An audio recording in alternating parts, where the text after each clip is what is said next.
One thing I would like to have Orlan address a little bit about the fact of the treaty not being ratified, if you would, sir. Sure. I'll give you kind of the Reader's Digest shorthand version. What you observed here was a signing of the treaty, and it's normal for many treaties to wait later on and designate what lands are being ceded. And when we use the word ceded, it's C-E-D-E-D, given away. And I always refer to treaties as Indian giveaways, because so many people believe that somehow Indian people got their rights from treaties. It's the other way around. Indian folks give things away. And when you heard all of these words describing what was being given away, it was being, what you see is a great big pizza being given away for a postage stamp. And what he did, of course, was to give this land away for what is called a treaty reservation. Treaty reservations are the Cadillacs of reservations as opposed to executive orders. So when it came time to drawing the boundaries, they drew the boundaries in January 3rd, 1870, right up in the top building of the content building, in the top floor of the content building. About a year later, 1871, March 3rd, the U.S. Senate, after long negotiations, had its treaty abilities with tribes taken away. The U.S. House of Representatives said no more treaties ratified with the tribes from this point on. The treaties in place are, of course, going to stand, but the ones afterwards are going to be executive order reservations.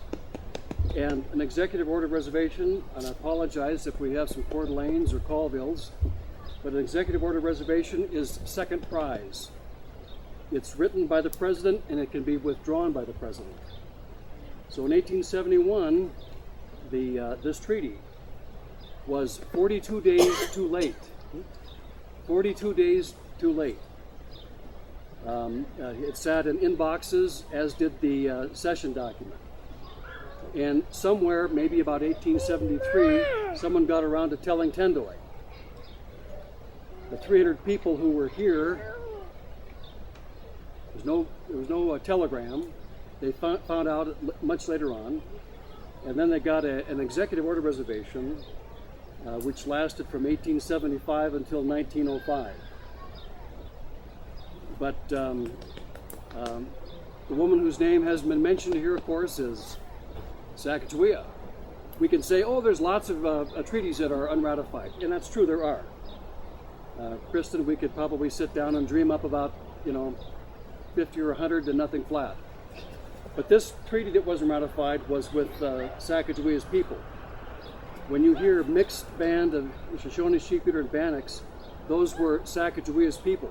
The same ones who gave the horses to Lewis and Clark to go over the mountain. And as I mentioned on last Friday, when Lewis and Clark asked for the horses in August to get over the mountains, Camille Waite and others didn't say, we're going to take this up and we'll get an agreement ratified about giving you the horses. They gave them the horses.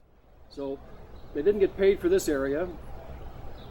They didn't get the treaty reservation they were afforded by the treaty.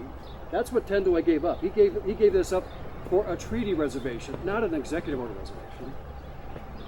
But because of the House of Representatives doing what they did, it went from the inbox to the trash can, and they got the consolation prize, an executive order reservation with a life of 30 years.